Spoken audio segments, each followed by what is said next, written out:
जैसा कि नाम है, आप तक पहुंचाएंगे सही और सटीक खबर। जनता की सुननी है और सरकार को सुनानी है। ये है आई ऑफ ट्रुथ। नमस्कार दोस्तों, आप देख रहे हैं आई ऑफ ट्रुथ और मैं हूं आपके साथ अनु जैन रोहतगी। बिहार में जो भी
क्योंकि बिखराव जनता देखती है और जनता ये समझती है, सोचती है कि जब फैमिली में ही आपस में एक मुखिया जो फैमिली को ही नहीं संभाल पा रहा है, जब फैमिली में आपस के लोग ही आपस में प्यार से नहीं रह पा रहे हैं, तो वो राजनीति में क्या करेंगे, जनता के लिए क्या करेंगे। और ऐसे में जो ये बिखराव होता है, ये पार्टी को भी बिखेर देता है। और सबसे पहले हम बात करते हैं यूपी की।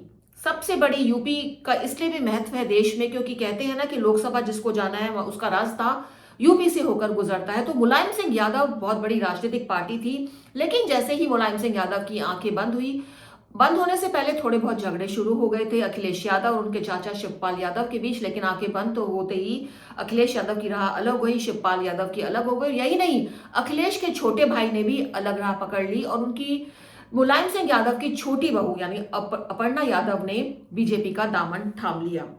तो यूपी की हम यहाँ बात कर रहे हैं, हम यहाँ लिख करके लाए हैं बकायदा, एक एक परिवार की हम यहाँ बात करेंगे। यूपी के बाद अगर हम हरियाणा की बात करें तो हरियाणा में भी ओपी चौटाला के बेटों ने जो हुआ, अभय और अजय दो उसके बेटे थे, लेकिन उनकी डेथ के बाद इन दोनों ने अपनी अलग राह पकड़ी और अजय चौटाला ने जो है अपनी अलग पार्टी बनाई है, अपने बेटों के साथ मिलकर अलग पार्टी बना ली है। और अब बात हम महाराष्ट्र की करें। महाराष्ट्र की राजनीति में बाल ठाकरे का नाम से बच्चा बच्चा वाकिफ है, लेकिन बाल ठाकरे की डेथ के बाद जो राज ठाकरे, उद्धव ठाकरे में मन मुटाव हुआ। एक उनका बेटा था और एक भतीजा था, लेकिन क्योंकि बेटे के हाथों में दामोदर समा दिया सारा, तो इसलिए भतीजा नाराज हो गया और राज ठाकरे ने अपनी अलग राह पकड़ ली। और अब राज ठाकरे, उद्धव ठाकरे कोशिश तो कर रहे हैं कि एक साथ मिलकर चलें, लेकिन कहते हैं ना, धागा अगर टूट जाता है और उसको दोबारा जोड़ने की कोशिश की जाए तो गांठ जरूर आ जाती है। और वही सारा हाल इन दलों में भी हो रहा है। कई दल आपस में फिर से मिलने की कोशिश कर रहे हैं, लेकिन एक बार ये टूट चुके हैं। महाराष्ट्र का एक और प्रभावशाली दल शरद यादव की पार्टी, हाल फिलहाल में ही शरद यादव ने जब चाहा कि पूरी कमान अपनी बेटी सुप्रिया के हाथ में थमा दें, तो भतीजे अजित पवार को ये बात रास नहीं है। और रास क्यों भी आती भी क्यों, क्योंकि शुरू से ही अजित पवार ने पार्टी को एक नर्चर किया है, आगे बढ़ाया है। और ऐसे में बीच में अगर बेटी को वो दामोदर देना चाहते हैं पार्टी का, तो ये बात अजित पवार को नागवार गुजरी और उन्होंने अलग से पार्टी बना ली। अब झारखंड में भी शिबू सोरेन की मृत्यु के बाद उनके बेटे हेमंत सोरेन और बसंत सोरेन के बीच मतभेद खुल करके सामने आ गया है। दोनों भाई आपस में राजनीति में देखा जा रहा है कि लड़ रहे हैं। वहीं साउथ की राजनीति भी कोई अछूती नहीं है। यही नहीं है कि नॉर्थ और वेस्ट में यही सब हो रहा है कि राजनीतिक दल आपस में लड़ रहे हैं, साउथ में भी ये है। और सबसे पहले हम तमिलनाडु की बात करें, और बहुत बड़ी पार्टी जो है डीएमके के संस्थापक जो एम करुणानिधि हैं, सब जानते हैं इनके बारे में। इनके जो दो बेटे हैं, स्टैलिन जो इस समय मुख्यमंत्री हैं तमिलनाडु के, और दूसरे हैं अलगिरी, उन दोनों में खुलकर मतभेद हुआ और हार करके अलगिरी को ही बाहर का रास्ता दिखा दिया। जिसकी जीत पावरफुल जो होता है, यहाँ ये भी देखने में आया है कि दल में, पार्टी में जो पावरफुल होता है वो अपने भाई बहनों को किस तरह से बाहर का रास्ता दिखा देता है, क्योंकि उसको गद्दी हथियानी होती है, विरासत हथियानी होती है। अब आंध्र प्रदेश की हम बात करते हैं। यहाँ पर आंध्र प्रदेश में भी अगर हम देखें, वीएसआर की फैमिली में सियासी जंग सामने आई है। वाईएस राजशेखर की रेड्डी की मृत्यु के बाद ये देखने को मिला।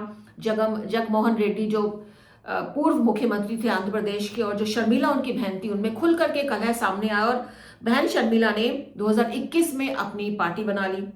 लेकिन लोकसभा चुनाव से ठीक पहले वो कांग्रेस में शामिल हो गई। उनको लगा कि उनके अकेला के बस की नहीं है राजनीति में चलना, तो वो कांग्रेस में शामिल हो गई। और पिछले दिनों प्रियंका गांधी और उनकी दोस्ती के चर्चे खूब चले भी थे।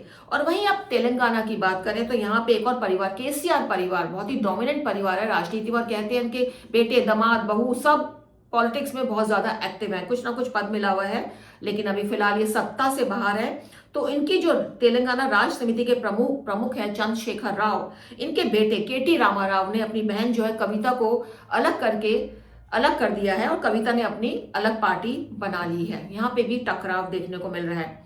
और इन सब के बीच अगर हम गांधी परिवार की बात ना करें तो सियासी जो राजनीति में जो गद्दी के लिए लड़ाई होती है उसकी चर्चा करना अधूरी रह जाएगी। सबसे पहले हम मेनका गांधी की बात करें, किस तरह से वो संजय गांधी से उनकी जब शादी हुई, और शादी के बाद जब संजय गांधी की डेथ हुई तो 1 या 2 साल इंदिरा गांधी के साथ रही होंगी। उसके बाद उन्होंने अलग राह पकड़ी और राह चलते चलते वो बहुत आगे निकल आई। और अब हाल ये है कि एक तरफ जहां उनकी जेठानी यानी सोनिया गांधी यानी राजीव गांधी की पत्नी कांग्रेस की सर्वोसर्वा है, उनके बेटे राहुल गांधी कांग्रेस के सर्वोसर्वा है, वहीं दूसरी तरफ मेनका गांधी और उनका बेटा वरुण कांग्रेस की सबसे अपोजिट पार्टी, दुश्मन कहे ना, एक तरह से दुश्मनी जो होती है वो दोनों पार्टियों में है, उनके सदस्य हैं, उनके मेंबर हैं, उनके नेता हैं और सांसद भी रह चुके हैं। तो ये सब कुछ दलों की हमने आपको बात बताई है। और इन सब के बीच जैसा कि मैंने आपको पहले कहा है कि समझना यही है कि जब पार्टी में बिखराव होता है तो बहुत ही कम ऐसी पार्टियां जो आगे सरवाइव करती हैं, नहीं तो बहुत सी पार्टियां खत्म होनी शुरू हो जाती हैं, क्योंकि जनता को ये जो बिखराव है ये पसंद नहीं आता। जो लड़ाई है अंदरूनी गद्दी के लिए वो पसंद नहीं आती। और जनता यही समझती है कि जब भाई भाई का नहीं हुआ, बहन भाई की नहीं हुई, बेटा बाप का नहीं हुआ, तो ये बेटे आम जनता के कैसे हो सकते हैं ये नेता। इसलिए जनता उनको नकारना शुरू कर देती है। सीधा साधा एग्जाम्पल अगर हम दें, बिहार का अगर आप रिजल्ट देखिए, सब लोग बहुत सरप्राइज है कि रिजल्ट आया कैसे। आरजेडी जो लास्ट टाइम ठीक ठाक परफॉर्मेंस किया था, इस बार बिल्कुल ढलक गई, बिल्कुल खत्म होती सी लग रही है। साफ लगा कि बिहार की जनता को पसंद नहीं आया लालू यादव के परिवार में जो इतना जबरदस्त कलह हुआ। जी हाँ, पहले तेज प्रताप को बाहर कर दिया पार्टी से, और जो चर्चाएं चलने के लिए उसमें यही चर्चा थी, क्योंकि तेजस्वी यादव चाहते हैं कि लालू यादव की जो गद्दी है उनको मिले, इसके चलते उन्होंने सबको धीरे धीरे साइडलाइन करना शुरू कर दिया। और सबसे पहला नंबर तेज प्रताप को आ गया, क्योंकि वो राजनीति में बहुत ज्यादा एक्टिव थे। अब मीसा भारती पर तेजस्वी का इतना बस नहीं चला, लेकिन रोहिणी आचार्य के जिस तरह के ट्वीट सामने आए चुनाव के बाद बिहार की, और इससे लगता है कि पार्टी और ज्यादा टूट गई है। चुनाव से पहले तेज प्रताप ने जो किया उसके कारण आरजेडी पे बहुत बड़ा झटका जरूर लगा होगा, क्योंकि बिहार की जनता को ये पसंद नहीं आया। और अब एक बार फिर ये जो लालू फैमिली है बिल्कुल टूट के कगार पर है, टूट चुकी है, क्योंकि सारी बहनें एक तरफ खड़ी हो गई हैं, भाई अलग हो गया वर्सेस तेजस्वी यादव। और ऐसे में लालू यादव और रेबड़ी यादव किसका दामन थामे हैं ये क्लियर नहीं हो पाए। लेकिन हाँ, इतना जरूर है कि सारी बहनें एक तरफ हैं और उनको तेज प्रताप का सपोर्ट मिल रहा है। लेकिन ये बातें जनता को पसंद नहीं आती। अगर ये राजनीतिक दल इस बात को समझ ले तो अच्छा ही रहेगा, क्योंकि आने वाले समय में जो डायनेस्टी चलती आती है, लोग अपने बेटे बहू पोते पोतियों को बढ़ाते रहते हैं आगे, फिर उनमें लड़ाई होती है। अगर आपको राजनीति में आगे बढ़ना है तो पहले अपने परिवार से आपको प्यार मोहब्बत और एक कहते हैं ना सुलह के साथ रहना पड़ेगा, तालमेल बिठाकर रहना पड़ेगा, तभी आप जनता के बीच में एग्जाम्पल दे सकते हैं और अपनी सीट जो है वो जीत सकते हैं। तो दोस्तों, उम्मीद है हमारा ये प्रोग्राम आपको पसंद आया होगा। सब बातें कर रहे हैं बिहार की कि बिहार में सीएम बनने वाले हैं, किसको क्या मिलेगा, लेकिन इन सब के बीच हमको लगा कि ये टॉपिक उठाने वाला है, क्योंकि सब सोच रहे हैं कि बिहार में आरजेडी का ये हाल क्यों हुआ। तो एक बहुत बड़ा कारण यही रहा कि फैमिली की जो कला थी वो बिहार की जनता को पसंद नहीं आई। हमारे प्रोग्राम आप देखते रहिए और हमें कमेंट करके ज़रूर बताइए कि हमारे प्रोग्राम आपको कैसे लगते हैं, और आपके कमेंट हमें मिलते हैं, हमारा जो मोटिवेशन है वो बढ़ता है और इसकी हमें लगातार ज़रूरत है। तो देखते रहिए, बने रहिए हमारे साथ आई ऑफ ट्रुथ के साथ। हमारे चैनल आई ऑफ ट्रुथ को सब्सक्राइब कीजिए यूट्यूब पर, इसे फॉलो कीजिए फेसबुक पर, इंस्टाग्राम पर, ट्विटर पर और कू पर। हमारे चैनल के बारे में फीडबैक देने के लिए हमें मेल कीजिए ioftruth.6@gmail.com पर।